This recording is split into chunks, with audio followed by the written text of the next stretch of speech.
Hello friends, welcome to my channel. ఈరోజు మీకోసం ఒక మంచి వన్ డే స్టోరీ తీసుకువచ్చానండి. ఈ స్టోరీ విని మీకు నచ్చితే ప్లీజ్ లైక్ చేసి, షేర్ చేసి, సబ్స్క్రైబ్ చేసుకుని మీ సపోర్ట్ అందించండి. ఇంకా లేట్ చేయకుండా ఈరోజు స్టోరీలోకి వెళ్ళిపోదాం. ఏంటమ్మా మీరు మాట్లాడేది? నాకు అప్పుడే పెళ్ళి వద్దు అంటే వినరేంటి? బిజినెస్లో ఇప్పుడిప్పుడే సక్సెస్ వస్తుంది, దాన్ని నిలబెట్టుకోవాలి. యుఎస్ నుండి వచ్చే ముందే మీకు చెప్పాను, మన బిజినెస్లో చూసుకోవాలి అంటే ఫుల్ ఫ్రీడమ్ నాకు ఉండాలి, మధ్యలో మీరు వేలు పెట్టకూడదు అని. దానికి ఒప్పుకున్నారు కదా మీరు. నాకు ఇండియా మొత్తం బ్రాంచెస్ ఓపెన్ చేయాలి అని డ్రీమ్ ఉంది. అది ఫుల్ఫిల్ అవ్వడానికి నాకు ఇంకా టైం పడుతుంది. అలాంటిది అప్పుడే పెళ్లి చేసుకుని ఒక రిలేషన్షిప్లోకి అడుగుపెట్టి నా డ్రీమ్ని నేను కొలాప్స్ చేసుకోలేను. మీకు తెలుసు కదా, నేను ఏ విషయంలో అయినా చాలా సీరియస్గా ఉంటాను అని. బిజినెస్ అయినా, పర్సనల్ లైఫ్ అయినా, ఏదైనా సరే మనకి పూర్తి ఇష్టంతో, అంగీకారంతో మొదలు పెడితేనే అందులో సక్సెస్ లభిస్తుంది. ముందు నా డ్రీమ్ ఫుల్ఫిల్ అవ్వనివ్వండి. ఆ తర్వాత మీరు చెప్పిన అమ్మాయిని పెళ్లి చేసుకుంటాను. అలా చేసుకోవడానికి కొంచెం సమయం ఇవ్వండి చాలు అంటూ చెప్తున్న వికాస్ వైపు కోపంగా చూస్తూ, ఇదే మాట 3 సంవత్సరాల నుంచి చెప్తున్నావు. సరేలే, నీ ఇష్టం అన్నట్లు మేము నీకు టైం ఇస్తూనే ఉన్నాము. కానీ ఇంకా మా వల్ల కాదురా. వెళ్ళిన ప్రతి చోట మీ అబ్బాయికి ఇంకా పెళ్లి చేయరా అని అడుగుతూ ఉంటే ఏం చెప్పాలో అర్థం కావడం లేదు. నువ్వు చెప్పినట్లు బిజినెస్లు, డ్రీమ్లు అని వాళ్ళకి మేము చెప్పుకుంటూ తిరగలేము కదా. పైగా నీకు వయసు వచ్చి వెళ్ళిపోతుంది కూడా. అయినా పట్టించుకోకుండా నాకు ఇంకా డ్రీమ్ ఉంది, అది ఫుల్ఫిల్ అవ్వలేదు అంటే, వెళ్ళిపోతున్న వయసు సరే, నేను నీ కోసం వెయిట్ చేస్తాను అంటూ వెళ్ళిపోకుండా కూర్చోదు కదా. దాని పని అది చేసుకుంటూ పోతుంది. అలాగే నీ పని నువ్వు చేసుకుంటూ పోవాలి.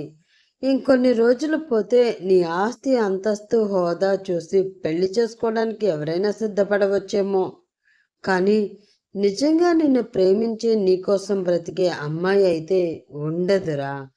ఇప్పుడు నీ జీవితంలోకి వచ్చిన అమ్మాయిని నీ కష్టాల్లో పాలు పంచుకుంటూ నీకు తోడుగా, నీడుగా ఉంటేనే మీ మధ్యన ఒక మంచి బాండింగ్ ఏర్పడుతుంది. అది లైఫ్ లాంగ్ ఉంటుంది కూడా. ఏదో చేసుకోవాలి కాబట్టి చేసుకున్నాను పెళ్ళి అని అనుకుంటే సరిపోదు కన్నా.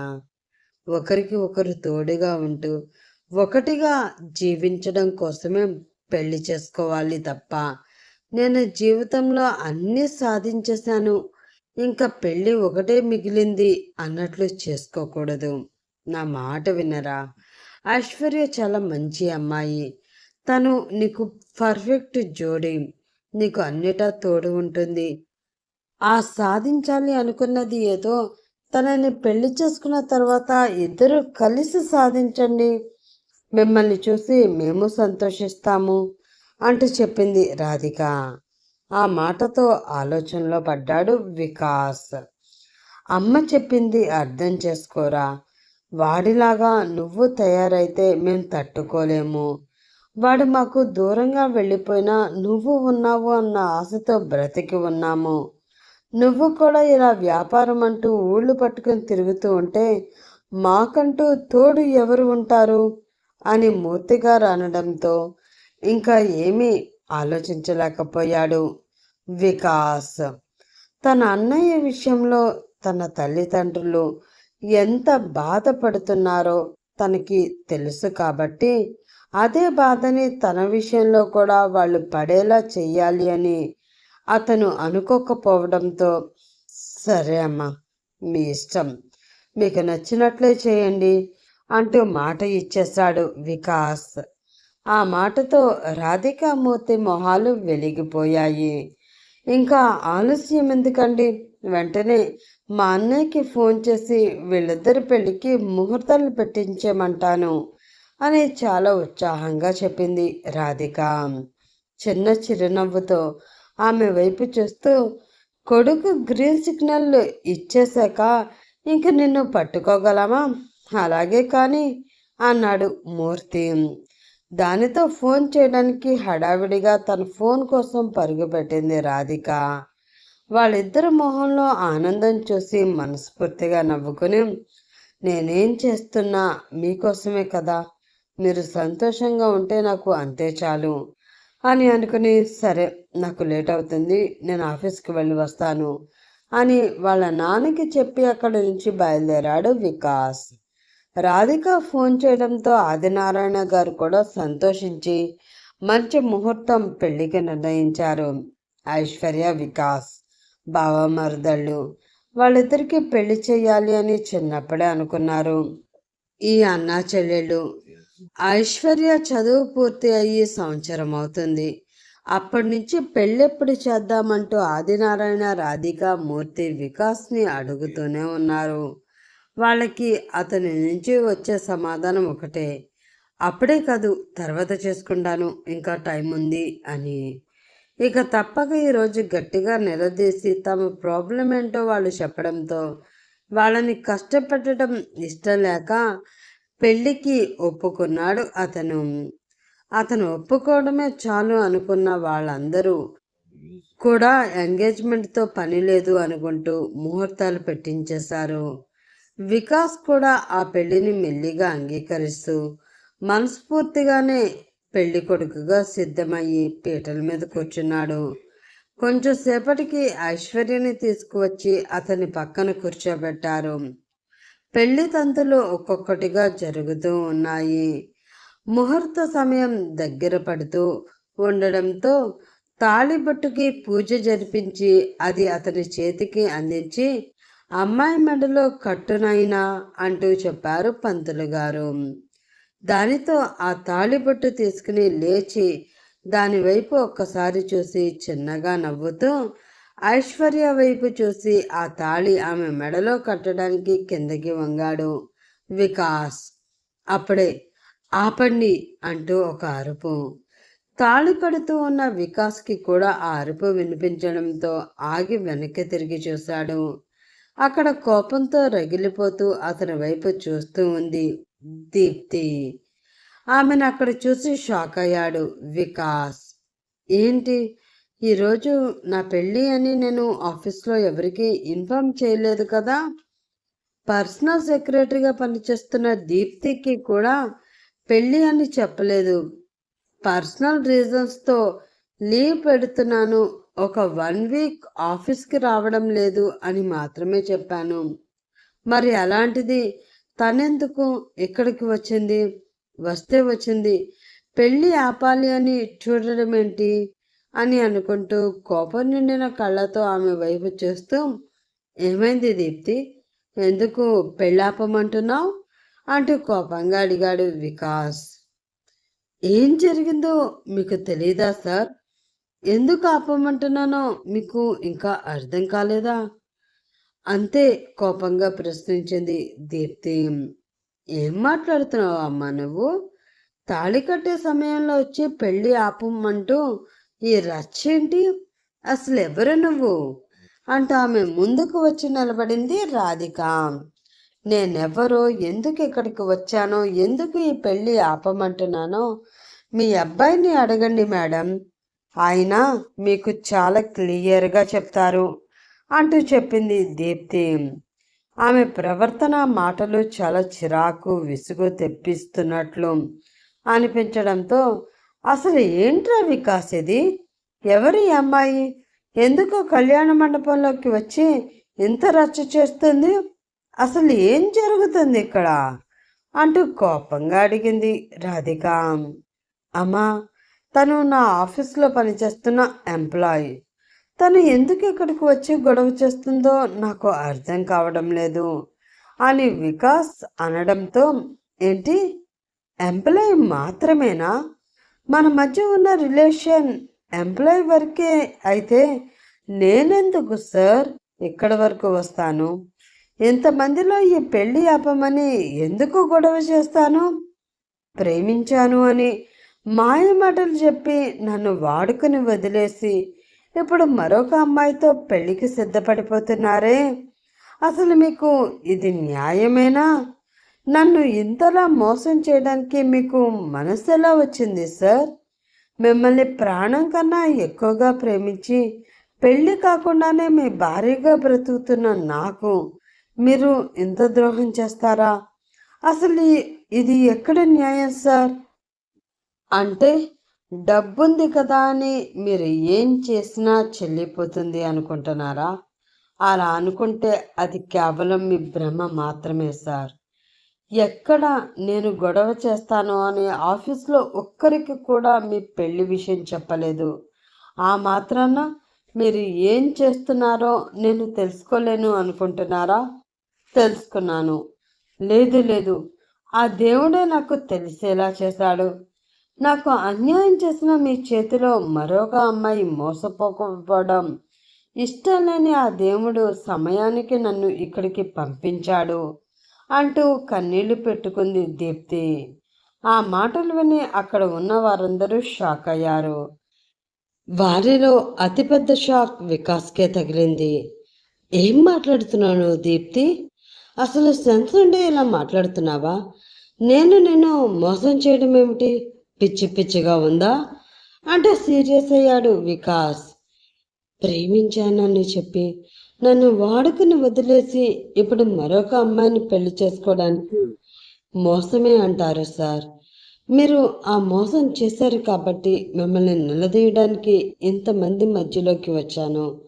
ఏ ఆడపిల్ల కూడా నన్ను ఇలా ఒకరు మోసం చేశారు అని నలుగురిలో చెప్పుకోవడానికి ఇష్టపడదు.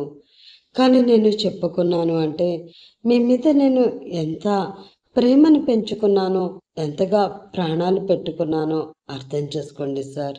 ప్లీజ్ నన్ను మోసం చేయొద్దు. మీరు లేకుండా నేను బ్రతకలేను సార్. నన్ను వదిలేయొద్దు సార్ అంటూ అతని కాళ్ళు పట్టుకొని కన్నీళ్లు పెట్టుకుంది ఆమె. అది చూసిన వికాస్కి తల తిరిగిపోతుంది. అసలు ఏం చేయాలో కూడా అర్థం కాని పరిస్థితి అతనిది. ఏమి చేయకుండా ఒక అమ్మాయి వచ్చి తన మీద నిందలు వేయడమే కాకుండా నువ్వే నా ప్రాణం, నువ్వు లేకుండా బ్రతకలేను అని ఇలా బతిమలాడడం ఏంటో, అందరి మధ్యలో తనని విలన్ని చేసి నిలబెట్టడం ఏంటో ఏమాత్రం అర్థం కావడం లేదు. అక్కడ జరుగుతున్న సీన్ చూస్తున్న మూర్తికి చాలా అసహనంగా ఉండడంతో వికాస్ ఏంటిది అంటూ కొంచెం గట్టిగా అరిచాడు. నిజంగా నాకేమీ తెలియదు నాన్న. తను నా దగ్గర సెక్రటరీగా జాయిన్ అయ్యి 6 months మాత్రమే అవుతుంది. తను అంటున్నది అంతా నిజం కాదు. తనకి నాకు ఏ సంబంధం లేదు అంటూ చెప్పాలని ప్రయత్నించాడు వికాస్. కానీ అక్కడ ఉన్న వారికి ఎవరికి కూడా అతని మాటల మీద నమ్మకం లేదు. ఇలా ఆఫీస్లో బాస్లు తమ స్టాఫ్తో వ్యవహారాలు నడపడం కామనే కదా. అలాగే ఇతను కూడా కక్కుర్తి పడ్డాడు. కానీ ఆ అమ్మాయి సిన్సియర్గా ఉంది, అందుకని నమ్మి మోసపోయింది అని ఆమె మీద సానుభూతి చూపిస్తున్నారు తప్ప వికాస్ చెప్తున్న మాటల్లో నిజం ఉంది అని అక్కడ ఉన్న ఏ ఒక్కరూ కూడా నమ్మడానికి సిద్ధంగా లేరు. వారి గుసగుసలు అన్నీ అర్థమవుతూ ఉంటే మూర్తి రాధికకి తల తీసేసినంత పని అయ్యింది. దీప్తి ప్లీజ్ మర్యాదగా నా కాళ్ళు వదిలి పైకి లెగు. అలా అబద్ధాలు చెప్పి ఏం సాధించాలనుకుంటున్నావు నువ్వు? అసలు ఏం సాధించాలని ఇదంతా చేస్తున్నావు అంటూ విసుక్కుంటూ ఆమె మణికట్టు దగ్గర పట్టుకొని ఫోర్సుగా ఆమెను పట్టుకొని పైకి లెగదీశాడు వికాస్. ఏడవడం వలన తెల్లగా ఉండే ఆమె మొహం ఎర్రగా మారిపోయి అక్కడ ఉన్న వారందరికీ కూడా ఆమె మీద జాలిని క్రియేట్ చేసేలా ఉంది. అతని చేతి నుండి విడిపించుకొని పరిగెత్తుకుంటూ అతని తల్లిదండ్రుల దగ్గరికి వెళ్ళి వాళ్ళ కాళ్ళు పట్టుకుని ప్లీజ్ నాకు అన్యాయం చెయ్యొద్దు, మీ కొడుక్కి మీరైనా చెప్పి నాకు న్యాయం జరిగేలా చేయండి అంటూ బతిమలాడుతూ ఉంది ఆమె. ఆమెను అలా చూస్తూ ఉంటే వాళ్ళకి కూడా జాలిగా అనిపించింది. తమ కొడుకు మీద తమకి నమ్మకం ఉంది, కానీ ఒక ఆడపిల్ల నలుగురిలోకి వచ్చి తన గురించి అలా చెప్తూ ఉండడంతో ఏం చేయాలో వాళ్ళకి అర్థం కావడం లేదు. మాట్లాడండి మూర్తి గారు. ఆ అమ్మాయికి ఏదైనా న్యాయం మీరే చేయాలి. మీ కొడుకు చేసిన పనికి పాపం ఆ అమ్మాయి చూడండి ఎంత ఏడుస్తుందో అంటూ అక్కడ ఉన్న పెద్ద మనుషులు కూడా నిలదీయడం మొదలుపెట్టారు. దానితో రాధిక వైపు చూశాడు మూర్తి. 30 ఏళ్ల కాపురంలో అతన్ని ఏంటో పూర్తిగా చదివేసిన రాధిక అతని చూపుని అర్థం చేసుకుని ఆమె భుజాలు పట్టుకుని పైకి లెగదీసి తీసుకువెళ్ళి పీటల మీద ఉన్న ఐశ్వర్యని లెగదీసి పక్కనే నిల్చోబెట్టి ఆ పీటల మీద దీప్తిని కూర్చోబెట్టింది. అది చూసి షాక్ అయ్యాడు వికాస్. ఇంకా అలా చూస్తావేంటి వికాస్, వెళ్ళి అమ్మాయి మెడలో తాళి కట్టు అంటూ సీరియస్గా చెప్పాడు మూర్తి. ఆ మాటతో తండ్రి వైపు కోపంగా చూశాడు వికాస్. బాగుంది బావా, నీ కొడుకు ఎవరో అమ్మాయిని మోసం చేశాడు అని చెప్పి ఆ అమ్మాయికి న్యాయం బాగానే చేయాలి అని ప్రయత్నిస్తున్నారు. కానీ అదే సమయంలో నా కూతురికి అన్యాయం చేస్తున్నారు అన్న విషయాన్ని మర్చిపోతున్నారు. పీటల మీద పెళ్ళి ఆగిపోయింది అంటే రేపు నా కూతురు పరిస్థితి ఏం కాను, దానికి మళ్ళీ పెళ్ళి అవుతుందా అంటూ నిలదీశాడు ఆదినారాయణ. ఆ మాటలకి ఏం సమాధానం చెప్పాలో మూర్తికి అర్థం కావడం లేదు. అప్పుడే ఒక అడుగు ముందుకు వేసి, నాకేమీ కాదు నాన్న, ఒక ఆడపిల్లకి అన్యాయం చేసి తాళి కట్టకుండానే తనతో కాపురం చేసిన వాడిని నేను పెళ్లి చేసుకోలేను అన్న వాయిస్ వినిపించడంతో అందరూ అటువైపు తిరిగి చూడగా అక్కడ కోపంతో వికాస్ని చూస్తూ మాట్లాడుతూ ఉంది ఐశ్వర్య. అయినా ఫస్ట్ నుంచి బావ అంటే నాకు అంత ఇష్టం కూడా లేదు. ఏదో నువ్వు చేసుకోమన్నావు కదా అని ఈ పెళ్ళికి సిద్ధపడ్డాను. ఇంత తెలిసిన తర్వాత కూడా నేను బావని పెళ్లి చేసుకుంటానని నువ్వు పొరపాటుని కూడా అనుకోవద్దు. నువ్వు ఎవరిని చూపించినా చివరికి వాడు అడుక్కు తినేవాడైనా సరే వాడితో తాళి కట్టించుకో అంటే కట్టించుకుంటాను అంతే తప్ప బావని చేసుకోమని మాత్రం నన్ను అడగవద్దు. మరొకరికి సొంతమైన మగవాడితో నేను తాళి కట్టించుకుని అతని భారీగా ఇష్టం లేని బ్రతకాలి అని అనుకోవడం లేదు. నీ కూతురు సంతోషం నీకు కావాలి అంటే ఇక్కడితో ఈ విషయం వదిలేశాయి. బావతో ఆ అమ్మాయి పెళ్ళి జరగనివ్వు అంటూ చెప్పింది ఐశ్వర్య. ఆ మాటతో ఇంకేమీ మాట్లాడలేక మౌనంగా ఉండిపోయాడు ఆదినారాయణ. అక్కడ జరుగుతున్న సినిమా అంతా చూస్తూ ఉన్న వికాస్కి ఏం చేయాలో తెలియడం లేదు. ఇంకా చూస్తావే, ఐశ్వర్య కూడా ఒప్పుకుంది కదా, వెళ్ళి అమ్మాయి మెడలో తాళి కట్టు గట్టిగా అరిచాడు మూర్తి. ఆ మాటతో అతని వైపు నా మీద నమ్మకం లేదా నాన్న అన్నట్లు చూశాడు వికాస్. అది అర్థం అవడంతో కొంచెం బాధపడుతూ, ప్రస్తుత పరిస్థితుల్లో ఇంతకు మించి నేను ఏమీ చేయలేనురా, ఏదైనా ఉంటే తర్వాత చూసుకుందాం, ముందైతే వెళ్ళి తాళి కట్టు, అప్పుడే మన పరువు నిలబడుతుంది అంటూ పక్క చూపులు చూస్తూ చెప్పాడు మూర్తి. దానితో ఇంకా చేసేది ఏమీ లేక పెళ్లిపీటల మీద కూర్చుని ఇష్టం లేకుండానే దీప్తి మెడలో 3 ముళ్ళు వేశాడు వికాస్. తన మెడలో పడిన తాళిని తన చేతిలోకి తీసుకుని చూస్తూ మెరుస్తున్న కళ్ళతో ఈ క్షణం కోసమే చాలా రోజుల నుంచి ఎదురు చూస్తూ ఉన్నాను మిస్టర్ వికాస్. నువ్వు నాకు చేసిన ద్రోహానికి అన్యాయానికి నేను నీకు వేసే శిక్ష ఈ రోజు నుండి, ఈ తాళిబొట్టు నా మెడలో పడిన క్షణం నుండి మొదలవుతుంది. ఇక నుంచి ప్రతి క్షణం నీకు నరకం అంటే ఏంటో ఎలా ఉంటుందో చూపించి నాకు జరిగిన ద్రోహానికి ప్రతీకారం తీర్చుకుంటాను, చూస్తూ ఉండు అని మనసులో అనుకుని ఆ తాళిని తన గుప్పెట్లో గట్టిగా బిగించింది దీప్తి. పెళ్లి జరగడంతో నూతన దంపతులను తీసుకుని తమ ఇంటికి బయలుదేరారు మూర్తి రాధిక. వాళ్ళిద్దరికీ హారతిచ్చి దీప్తి చేత దేవుడి గదిలో దీపం పెట్టించి ఆమెకి గది చూపించి రెస్ట్ తీసుకోమన్నారు. ఆ గదిలోకి వెళ్ళిన దీప్తి లాక్ వేసుకుని ఒక్కసారిగా కుప్పకూలి ఏడుస్తూ ఉంది. తన మెడలో పడిన ఆ తాళిని చూసి అసలు నేను ఏం చేస్తున్నాను, ఆ ఈడియట్కి బుద్ధి చెప్పడం కోసం నా జీవితాన్ని నేను బలిపెట్టుకుంటున్నానా, అసలు నేను చేసింది కరెక్టేనా, ఈ విషయం అక్కకి తెలిస్తే ఎలా రియాక్ట్ అవుతుందో ఏంటో అని ఆమె అనుకుంటూ ఉండగానే ఆమె ఫోన్ రింగ్ అయింది. ఆ ఫోన్ వైపు చూసిన ఆమెకి అక్క అన్న కాలర్ ఐడి కనిపించింది. దానితో కంగారుగా కళ్ళల్లో నీళ్లు తుడుచుకొని ఆ కాల్ లిఫ్ట్ చేసి, "హా అక్క" అంది దీప్తి. "ఎక్కడున్నావే? సాయంత్రం ఎప్పుడో చాలా అర్జెంట్ పని ఉంది అంటూ వెళ్ళావు. ఇప్పటి వరకు ఇంటికి రాలేదు. టైం చూసావా? 11 దాటుతుంది.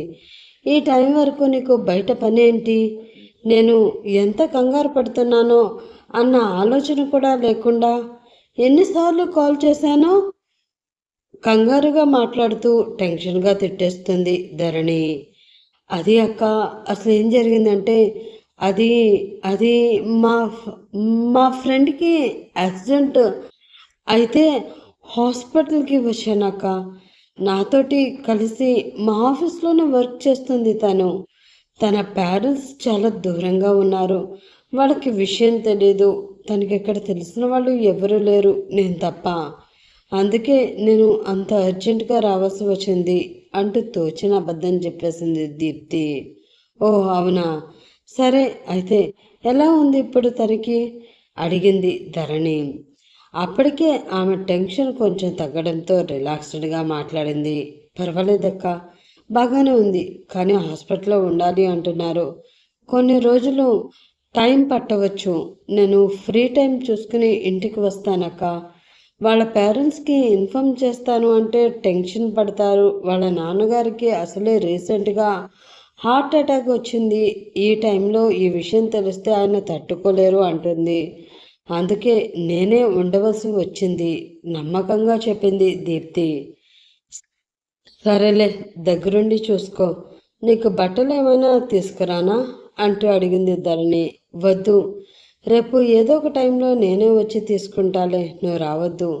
చిన్నకు అసలే హెల్త్ బాగోలేదు కదా, వాడిని తీసుకుని హాస్పిటల్కి ఎందుకు?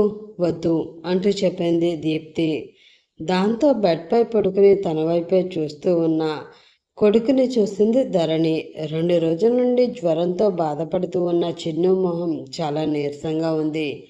వైరల్ ఫీవర్ అవడంతో త్వరగా తగ్గదు, జాగ్రత్తగా చూసుకోవాలి అని డాక్టర్స్ మరీ మరీ చెప్పారు. ఆ విషయం గుర్తు రావడంతో సరే జాగ్రత్త, మరి టైంకి తిను. మీ ఫ్రెండ్ గురించి ఆలోచిస్తూ నువ్వు పస్తులు ఉండొద్దు, అర్థమైందా? అంటూ చెల్లెలికి జాగ్రత్త చెప్పింది ధరణి. "అలాగే అక్క" అని కాల్ కట్ చేసింది దీప్తి. ప్రస్తుతానికైతే అక్కకి అనుమానం రాకుండా నమ్మకంగా అబద్ధం చెప్పేశాను. కానీ ఇంటికి ఎలా వెళ్ళడం? నేను ఇంటికి వెళ్ళకపోతే అక్కకి అనుమానం వస్తుంది కదా అని మనసులో అనుకుంటూ ఆలోచిస్తూ ఉండగానే ఆ రాత్రి గడిచిపోయింది. మరుసటి రోజు అనుకున్నట్లుగానే నూతన వధూవరులతో సత్యనారాయణ వ్రతం జరిపించారు మూర్తి, రాధిక. ఇంటి నిండా చుట్టాలు ఉండడంతో ఆ ఇల్లు దాటి బయటికి రావడం దీప్తికి అసలు సాధ్యపడలేదు. ఆ రోజు కూడా ధరణి ఫోన్ చేసింది. ఏదో ఒకటి చెప్పి తప్పించుకుంది దీప్తి. కానీ అలా ఎన్ని రోజులు అన్నది ఆమెకి అర్థం కావడం లేదు.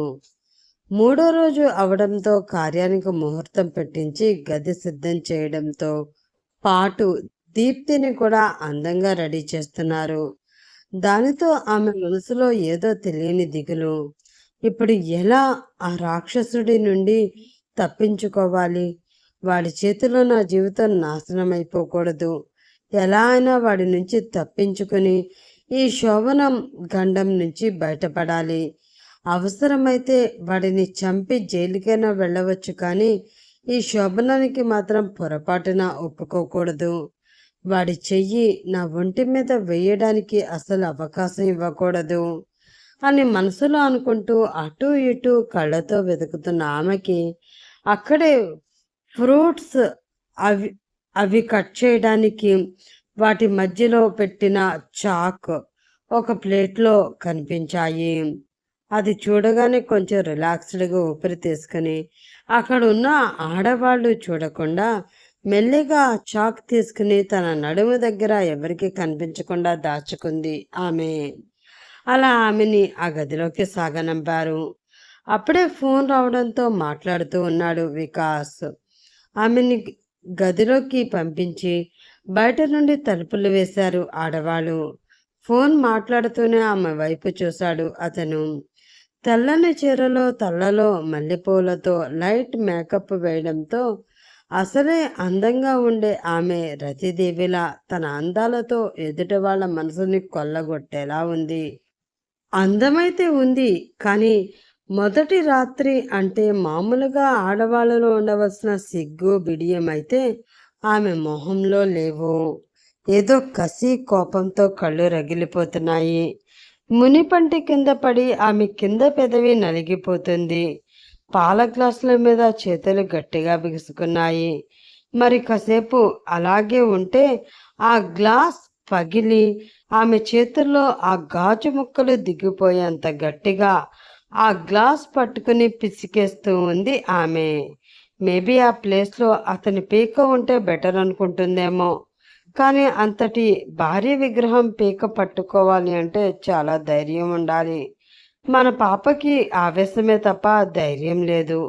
అందుకే ఏదో చెయ్యాలి, పీకాలి అనుకుంటూ ఆవేశపడిపోయి అంతమందిలోకి వచ్చి అబద్ధం చెప్పింది. కానీ ఇప్పుడు ఒకతే అతని ముందు నిలబడాలి అంటే మాత్రం మనసులో వణికి చేస్తుంది. ధైర్యం కోసం చాకుని అరువు తెచ్చుకున్నా కూడా ఆమె వణుకు చూస్తూ ఉంటే ఆ చాకు కూడా ఈ పిరికి పాప నన్ను గట్టిగా పట్టుకుని అతని గుండెల్లో దించగలదా అని అనుమానపడుతూ ఉంది. ఆ రేంజ్లో ఉంది మన పాప భయం. సరే, నేను చూసుకుంటాను, ఈ విషయం అసలు బయటికి రాకూడదు అని చెప్పి కాల్ కట్ చేసి అప్పటి వరకు సీరియస్గా చూసిన కళ్ళని కొంచెం నార్మల్గా చేసి చిలిపిగా ఆమెని చూస్తూ, ఏంటి శ్రీమతి గారు అక్కడే ఆగిపోయారు? రండి, నా దగ్గరికి వచ్చి నన్ను గట్టిగా హత్తుకుని ఒక ఘాటైన ముద్దు కానుకగా ఇవ్వండి, చెప్తాను అన్నాడు వికాస్. ఆ మాటతో అదిరిపడింది ఆమె. నేను చేసిన పనికి తిడతాడు, కొడతాడు, ఎందుకెలా చేసావని నిలదీస్తాడు అనుకుంటే వీడేంటి ఇలా అడుగుతున్నాడు అని అనుకుంటూ షాకింగ్గా అతని వైపే చూస్తూ ఉంది ఆమె. రాయిలా కదలకుండా ఉన్న ఆమెను చూసి, ఏంటి మేడం కదలిక లేని బొమ్మలా అలా నిలబడిపోయారు అంటూ ఒక్కొక్క అడుగు ఆమె దగ్గరికి వేస్తూ ఉన్నాడు అతను. అలా అతను వేస్తున్న ఒక్కొక్క అడుగు ఆమెలో టెన్షన్ని మరింత పెంచేస్తూ ఉన్నాయి. నా దగ్గరికి రాకు, దూరంగానే ఉండు, బెదిరించాలని చూసింది. వస్తే ఏంటంట? ఏం చేస్తారు మేడం గారు? తన రెండు చేతులని ఇంటర్లాక్ చేసి బాడీ స్ట్రెచ్ చేస్తూ అడిగాడు అతను. దగ్గరికి వస్తే ఊరుకోను, ఏమైనా చేస్తాను, మర్యాదగా నాకు దూరంగానే ఉండు. వణుకుతున్న గొంతుతో గట్టిగా బెదిరించాలని చూసింది. ఆమె గొంతులో వణుకు చూస్తూ ఉంటే అతని పెదవులు అందంగా నవ్వుతున్నాయి. అబచ్చా, నిజమా? అయితే చెయ్యి, చూస్తాను అని అంటూ ఒక్క అడుగులో ఆమెను చేరుకొని పాల గ్లాసు పట్టుకున్న ఆమె చేతిని ఆ పాల గ్లాసుతో సహా పట్టుకుంటూ, ఈ పాలు నా కోసమేనా అంటూ అడిగాడు అతను. అతని స్పర్శని ఏమాత్రం భరించలేని ఆమె తన చేతిని వెనక్కి తీసుకోవడానికి ప్రయత్నిస్తూ ఉంది. కానీ అతని ఉడుం పట్టు నుండి తన చెయ్యి వెనక్కి రావడం చాలా కష్టంగానే అనిపిస్తుంది. వదులు అని అంటూనే మొహం వికారంగా పెట్టుకుని ఆ చేతిని లాగడానికి ప్రయత్నిస్తూనే ఉంది. పట్టుకున్నంత సులువు కాదమ్మా వదిలించుకోవడం అని అంటూ అలానే పట్టుకుని ఆమె వైపు సూటిగా చూస్తూ ఆ పాలని తన నోటితో అందుకున్నాడు అతను. అది చూస్తూ ఉంటే అతన్ని చంపేయాలి అన్నంత కోపం వస్తూ ఉంది ఆమెకి. వెనక్కి తన చేతిని లాక్కోవాలని ఎంత ప్రయత్నించినా కూడా సాధ్యపడకపోవడంతో మనసులో అతని బండబూతులు తిట్టుకుంటూ అతను పాలు తాగే వరకు తన చేతిని లాక్కోవడానికి ప్రయత్నించి ఆ ప్రయత్నంలో విఫలమయ్యి కోపంగా అతని వైపే చూస్తూ ఉంది. ఆమె పాలు తాగడం కంప్లీట్ అవడంతో ఆమె చేతిని విడిచిపెట్టాడు అతను. దానితో తన చేతిని వెనక్కి లాక్కుని ఆ చేతి వైపు అసహ్యంగా చూసుకుంటూ తన చీర కొంగుతో ఆ చేతిని తుడుచుకుంటూ ఉంది ఆమె. అది గమనిస్తూనే తన చేతిలో ఉన్న పాల గ్లాస్ పక్కన పెట్టి, యాక్చువల్గా నాకు పాలంటే పెద్దగా పడవు, కానీ నీ చేతితో తాగించావు కదా, అందుకే తెలియకుండా మొత్తం నేనే తాగేశాను. చాలా రుచిగా కూడా ఉన్నాయి. నా పెదవులు తాగిన ఆ పాలు తాగాలి అని నువ్వు చాలా ఆశపడినట్లున్నావు. బట్ ఏం చేస్తాం, నీ కళ్ళలో ఏదో మత్తు ఉంది. ఆ మత్తులో నాకు తెలియకుండానే మొత్తం పాలు తాగేశాను. అలా అని నువ్వేమీ ఫీల్ అవ్వాల్సిన అవసరం లేదు. పెదవులు తాగిన పాలు రుచి చూడకపోతేనే పెదవులని రుచి చూసే అవకాశం అయితే ఖచ్చితంగా ఇస్తాలే అంటూ చిలిపిగా కన్ను కొట్టాడు అతను. అతని చూపులు, మాటలు, ప్రవర్తన చూసిన ఆమెకి ఏదో తెలియని దడ పుట్టేస్తూ ఉండగా తను తెచ్చుకున్న ఆయుధాన్ని వాడాలి అని ఫిక్స్ అయిపోయి నడుము దగ్గర దాచిన కత్తి తీసి అతని వైపు చూపిస్తూ, నేను నేను అసలే మంచిదాన్ని కాదు, మర్యాదగా నాకు దూరంగా ఉండు, లేదు అంటే నిన్ను చంపడానికి కూడా నేను వెనకాడను అంటూ బెదిరించింది ఆమె. చిన్నపిల్లల ఆమె చేస్తున్న చేష్టలు చూస్తూ ఉంటే అతనికి నవ్వు ఆగడం లేదు. పెద్దగా నవ్వుతూ, ఏంటి చంపుతావా, ఏది ఈ కత్తితో నన్ను పొడిచి చంపుతావా అంటూ వెటకారం చేస్తూ ఉన్నాడు అతను. అది చూసిన ఆమెకి కోపం పీక్స్కి వెళ్ళింది. ఏ చంపలేను అనుకుంటున్నావా అని అంటూ అది తీసుకుని సూటిగా అతని గుండెల్లో గుచ్చడానికి ఒక అడుగు ముందుకు వేసి ఆ కత్తి అతని గుండెల్లో దించబోయింది. అప్పటికే అలర్ట్గా ఉన్న అతను ఆ కత్తి తన గుండెల్లో గుంచుకోకముందే ఆమె చేతిని పట్టుకుని ఆమె కళ్ళలోకి సూటిగా చూస్తూ చిన్నగా కన్ను కొట్టాడు. దాంతో షాక్ అయిన ఆమె అలా చూస్తూ ఉండిపోయింది. అతని చేతి నుండి తన చేతిని వెనక్కి లాక్కోవాలని చాలా ప్రయత్నిస్తూ ఉంది. ఆమె ప్రయత్నాన్ని పూర్తిగా విఫలం చేస్తూ చిన్నగా నవ్వుతూ ఆమె చేతిని తన పెదవుల దగ్గరికి తీసుకువచ్చి ఆమె చేతి మీద ముద్దు పెట్టుకున్నాడు. అతని పెదవుల స్పర్శ తన చేతికి తగలడంతో శరీరంలో ఒక షాక్ తగిలినట్లు అనిపించి వెంటనే తన చేతిలో ఉన్న కత్తిని నేల మీదకి వదిలేసింది ఆమె. ఆమె చేతిని విడిచిపెట్టి కింద పడిన ఆ కత్తి తీసి దాని వైపు చూస్తూ, నన్ను చంపాలి అంటే ఇలాంటి చిన్న చిన్న ఆయుధాలు కాదు, ఏదైనా పెద్దగా ప్రయత్నించవు, అప్పుడు వర్కౌట్ అవుతుంది, కానీ ఇలాంటివన్నీ అనవసరం. దాన్ని అవతలికి విసిరేసి ఒక్కసారిగా ఆమె నడుం చుట్టూ చెయ్యి వేసి తన మీదకి లాక్కున్నాడు అతను. అప్పటికే షాక్లో ఉన్న ఆమె ఆ చర్యతో మరింత షాక్ అయింది. ప్లీజ్ వదులు అని అతన్ని గుండెల మీద చేయి వేసి వెనక్కి తొయ్యాలి అని ప్రయత్నిస్తుంది. ఏ ఎందుకు వదలాలి, పెళ్ళికి ముందే వాడుకున్నాను కదా, మరి పెళ్ళైన తర్వాత వాడుకోకుండా ఎలా వదిలిపెడతాను అనుకుంటున్నావు? అయినా అన్నీ అయిపోయిన తర్వాత కొత్తగా ఈ సిగ్గేంటి? పెళ్ళైతే ఇప్పుడైంది, కానీ నువ్వు చెప్పిన దాని ప్రకారం శోభనం ఎప్పుడో అయిపోయింది. పెళ్ళి కాని భార్యగా నాతో కాపురం చేసిన దానివి ఇప్పుడు పెళ్ళైన భార్యలా చేయడానికి ఏంటి ప్రాబ్లం అంటూ అడిగాడు అతను. అలా అడుగుతున్నప్పుడు అతని గొంతులో వచ్చిన మత్తు, అతని ఊపిరి తనకి తగులుతున్న వేగం ఆమెలో ఏదో తెలియని వింతైన పులకింతని రేపుతూ ఉంటే అతన్ని దూరంగా నెట్టడం ఆమెకి చాలా కష్టమవుతుంది. ఆమె అలా వెనక్కి నెట్టే కొద్దీ ఆమెని మరింతగా తన కౌగిలిలో బంధించి, ఏంటి పాప, ప్రాణంగా ప్రేమించావు, నేను లేకపోతే బ్రతకలేను అన్నావు. నాకు చావే దిక్కు, న్యాయం చేయండి అంటూ మా వాళ్ళ కాళ్ళు పట్టుకుని మరి నా కోసం పోరాడి మరీ పెళ్లి చేసుకుని ఇప్పుడేంటి నన్ను దూరంగా నెట్టేస్తున్నావు? ప్రాణమైన వాడు ఒంటి మీద చెయ్యేస్తే పులకించిపోవాలి తప్ప ఇలా దూరం నడతారా చెప్పు అని అంటూ ఆమె నడుం పట్టుకుని గట్టిగా గిల్లాడు అతను. అమ్మా అంటూ ఆమె అరిచిన అరుపు ఆ గదిలో ప్రతిధ్వనించింది. ఆ అరుపు విన్న అతని పెదవుల పైన సాడిస్టిక్ స్మైల్ మెరిసింది. ఈ మాత్రం దానికే ఇలా అరిస్తే ఈ రాత్రంతా నిద్ర లేకుండా ఏదేదో చేయాలి. నీతో కలిసి స్వర్గలోకపు అంచులన్నీ తాకాలి అని ఎన్నో ఆశలు పెట్టుకున్న నా ఆశలన్నీ ఏమైపోవాలి చెప్పు అని అంటూ ఆమె మెడ వంపుల్లో తన పెదవులను నిలిపి చిన్నగా తడి ముద్దులు పెడుతూ ఉన్నాడు అతను.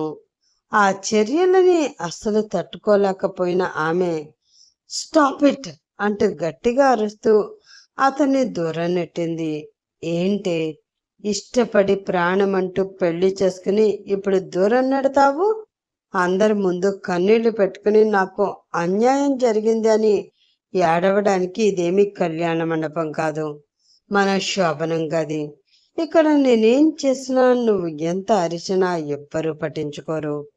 నువ్వు అన్న అన్యాయం నీకు జరగకుండా ఎవ్వరూ ఆపలేరు అని అంటూ ఆమె చెయ్యి పట్టుకుని ఆమెని తన మీదకి లాక్కుని ఆమె నడుం మీద ఒక చెయ్యి, తల వెనక మరొక చెయ్యి వేసి ఆమె పెదవులని తన పెదవులతో అందుకుని గట్టిగా బంధించి ఆమె నడుముని తన చేతులతో మరింత గట్టిగా నొక్కుతూ ఉన్నాడు అతను. దానితో పాపకి పాపం చాలా పెద్ద సినిమాయే కనిపిస్తూ ఉంది. అతని నుంచి విడిపించుకోవడానికి చాలా ప్రయత్నిస్తుంది, కానీ అతను వదలడం లేదు. ఆమె ఎర్రని గులాబీ రేకుల్లా సుతారంగా సుకుమారంగా ఉన్న పెదవులని తన పెదవుల కింద పెట్టి నలుపుతూ పంటి ఘాట్లు పెడుతూ ఆ పెదవుల్లో ఉన్న మకరందంతో పాటు రక్తాన్ని కూడా పీల్చేస్తూ ఉన్నాడు అతను. ఆ పంటి ఘాట్లకి నొప్పి వస్తున్నా కూడా ఆ నొప్పికి అరిచే అవకాశం కూడా ఆమెకి లేకుండా చేస్తున్న అతని మీద విపరీతమైనంత కోపం వస్తుంది. చాలా వైల్డ్గా సాగిన ఆ ముద్దు ఆమెలో ఉన్న శక్తిని అంతటినీ లాగేసుకోవడంతో ఇంకా అతన్ని ఎదిరించే అంత శక్తి లేక డీలా పడిపోయింది ఆమె. తనని దూరం నెట్టడానికి ఆమె చేస్తున్న ప్రయత్నాలన్నీ ఆపేయడంతో అతనిలోని మృగం శాంతించింది. ఇంకా ఆమె పెదవులని వదిలి ఒక్క అడుగు దూరం జరిగి ఎర్రగా వాచిపోయి లైట్గా రక్తం వస్తూ ఉన్న ఆ పెదవుల వైపు చూసి ప్రశాంతంగా నవ్వుకుని, ఈ రోజుకి చాలా అలసిపోయిన బంగారం, ఇంతకు మించి ఏమీ చేసే ఓపిక లేదు. అసలే పెళ్ళి హడావిడి, చాలా అలసట వచ్చేసింది, వెళ్ళి రెస్ట్ తీసుకుంటాను అని అంటూ బెడ్ వైపు వెళుతూ ఇంకా ఏదో గుర్తు రావడంతో ఆమె వైపు తిరిగి, చెప్పడం మర్చిపోయాను, మన మధ్య జరిగిన ఈ రొమాన్స్కి నీకు కడుపు వచ్చేస్తుందేమో, కొంచెం జాగ్రత్త. అలా కనుక నువ్వు ప్రెగ్నెంట్ అయితే మళ్ళీ చుట్టాలందరినీ పిలిచి వాళ్ళ మధ్యలో మీటింగ్ పెట్టకుండా ముందు వచ్చి నాకే చెప్పు.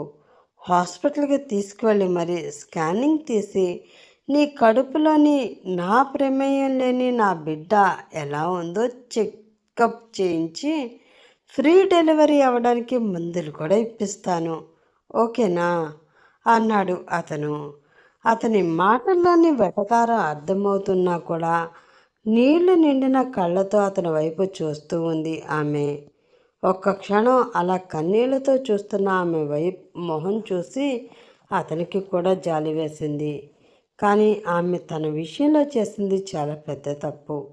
ఆ తప్పుకు శిక్ష పడాలి అనుకున్న అతను పెద్ద పట్టించుకోకుండా వెళ్ళి బెడ్పై వాలిపోయాడు.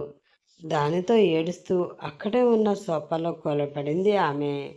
ఒక్క క్షణం ఆమె కళ్ళ ముందు గతం కదలాడింది. 3 సంవత్సరాల క్రితం తన కాలేజీ నుండి వచ్చేసరికి తన అక్క ధరణిని తన అమ్మ శారద కొడుతూ ఉంది. అది చూసి కంగారు పడిన దీప్తి, అమ్మా ఏమైంది అంటూ వెళ్ళి ఆమెని ఆపుతూ ఉంది. అయినా కూడా ఆమె ఆగకుండా ధరణిని కొట్టి కొట్టి ఏడుస్తూ ఉన్న కూతుర్ని చూసి గుండె తరుక్కుపోవడంతో కొట్టడం ఆపి తల కొట్టుకుంటూ, ఎంత పని చేసావే పాపిష్టిదానా, చిన్నప్పుడే మీ నాన్న పోతే మిమ్మల్ని కళ్ళల్లో పెట్టుకుని కాపాడుకున్నది ఎందుక? మీరే ప్రాణాలుగా బ్రతుకుతూ చదువుకుంటే మంచి భవిష్యత్తు ఉంటుంది అని రెక్కలు ముక్కలు చేసుకుని మరీ మిమ్మల్ని చదివించాను కదే, అలాంటి నాకు మీరిచ్చే కానుక ఇదా అని ఏడుస్తూ ఉన్న తల్లిని చూసి ఏం చేయాలో అర్థం కాక, ఏం జరిగిందక్క, అమ్మ ఎందుకు అలా బాధపడుతుంది, ఎందుకు నిన్ను కొడుతుంది అని టెన్షన్గా అడిగింది దీప్తి.